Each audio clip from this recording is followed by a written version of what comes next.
In the movie John Wick 3, Keanu Reeves plays John Wick, who is accompanied by his pit bull, but remains unnamed throughout the scene.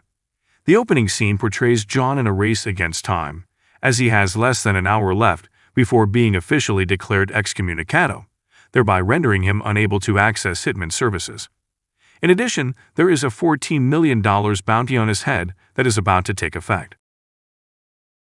John heads to the New York Public Library, where he locates a book with hidden marker coins and a crucifix necklace after seeking assistance from a librarian. However, his efforts are interrupted by Ernest, a lone hitman played by Boban Marjanovic, who attempts to take John down. The two men engage in a brawl amidst the bookshelves, and John eventually gets the upper hand by using a heavy book to dislocate Ernest's jaw and then snap his neck. After the fight, John heads to the doctor, played by Randall Duck Kim, to treat his wounds. Unfortunately, time is running out, and the doctor is unable to complete the treatment before John's excommunicado status takes effect, putting his life at risk. John decides to finish the stitching himself, but before he leaves, the doctor advises him to shoot him in certain areas to create the illusion that John forced him to provide medical assistance. After leaving the doctor's place, John flees through Chinatown but is soon pursued by a gang. They eventually end up in a warehouse, where they engage in a brutal fight. Despite being outnumbered, John manages to swiftly dispatch all the attackers by throwing nods at them, and finally killing the leader by hurling an axe into his head. As he continues his desperate escape, John manages to catch a horse, which he uses as a weapon against some of the pursuing thugs. Afterward, he mounts the horse and gallops through the city streets. When John finally reaches his destination, a theater, he presents the crucifix necklace to gain entry. Here he meets with the director, played by Angelica Houston, a member of the High Table who has known John since his youth. Interestingly, she refers to him as Jardani, revealing his real name as Jardani Jovanovich. John hands over the crucifix necklace to the director, which will allow him to travel safely outside of New York City. A member of the High Table, the adjudicator played by Asia Kate Dillon, arrives at the Continental to address the recent rule-breaking by John within the hotel. Upon meeting with Winston, portrayed by Ian McShane, the adjudicator reminds him that he allowed John a 1-hour head start before his contract came into effect, and thus he has been given 1 week to resign as the manager of the Continental. Likewise, the adjudicator pays a visit to the Bowery King, played by Lawrence Fishburne, and orders him to step down from his position as he provided John with shelter when Santino had a contract out for him. Upon arriving in Casablanca, John is initially targeted by hitmen, but one guard intervenes as he recognizes John's purpose for being there. The guard then escorts John to meet with an old friend, Sophia played by Halle Berry, who is accompanied by her fierce German shepherds. John presents Sophia with a marker bearing her blood, a token of gratitude for when he protected Sophia's daughter and kept her hidden. Although initially reluctant, Sophia ultimately agrees to assist John in his quest. The adjudicator has discovered an assassin named Zero, portrayed by Mark Dacascos, and tasked him and his team with locating and eliminating John. Zero readily accepts the assignment. Sophia brings John to meet Parada, portrayed by Jerome Flynn, who has the information on how to locate the Elder in the desert. However, John will only agree to meet with the Elder if he seeks him out first.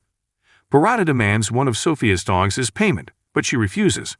In response, Parada shoots the dog.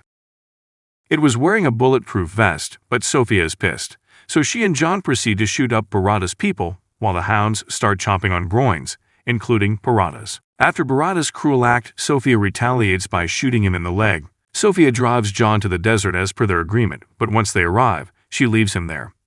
John walks through the harsh terrain until he collapses, only to be discovered by the Elder, played by Seth Tagmowli. The Elder understands John's purpose, but it's not until John explains his desire to keep Helen's memory alive that the Elder decides to offer his assistance. To show his loyalty, John severs his left ring finger and offers his wedding ring as payment. The Elder then agrees to lift John's excommunicado status if he kills Winston, to which John consents. Upon his return to New York, John is spotted in Grand Central Station by assassins who attempt to take him down. However, Zero's men intervene and quickly dispatch the attackers, as they want Zero to have the pleasure of killing John.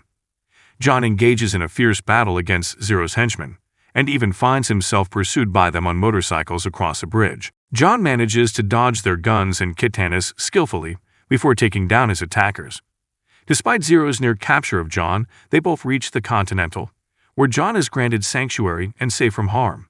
Once inside, Zero confesses his deep admiration for John and reveals that it would be the ultimate honor to be the one who kills him. John proceeds to meet Winston, who is aware of the High Table's order for John to assassinate him.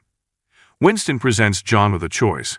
Either he can follow through with the hit and continue to live as a killer, or he can honor Helen's memory and live his life as a man. The adjudicator arrives to confront both Winston and John. However, despite her demands, Winston refuses to resign and John refuses to carry out the hit on him. Frustrated, she declares the Continental deconsecrated, giving permission for violence within the hotel.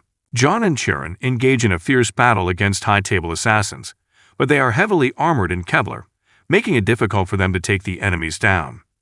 Winston then equips them with armor-piercing rounds, resulting in brutal and explosive confrontations, with heads exploding and bodies filled with bullet holes. Once all the other assassins have been eliminated, John is faced with a final fight against Zero and his remaining men. Despite being thrown through glass cases, John ultimately gains the advantage and triumphs over them, leaving only Zero alive. John and Zero engage in a fierce and intense sword fight, but in the end, John emerges as the victor, ultimately overpowering Zero and impaling him with his own sword. Despite his defeat, Zero remains steadfast in his admiration for John, believing it to be an honor to be killed by his hand. With morning light breaking, the adjudicator proposes a meeting with Winston on the rooftop of the Continental. There, she offers Winston a deal. He can remain at the hotel, but only if he hands over John. To everyone's surprise, Winston appears to comply by shooting John repeatedly, causing him to plummet off the roof. The adjudicator then declares the hotel reconsecrated and prepares to depart. However, as she makes her way out via the alley, she realizes that John's body is missing. She informs Winston, and they both realize that John is still a threat that needs to be dealt with. TikTok Man, played by Jason Mantzoukas, finds John and brings him to Bowery King's hideout. Seeing John's condition, Bowery King expresses his anger towards the High Table and asks John if he shares his sentiments, to which John replies affirmatively. The two agree to join forces against the High Table.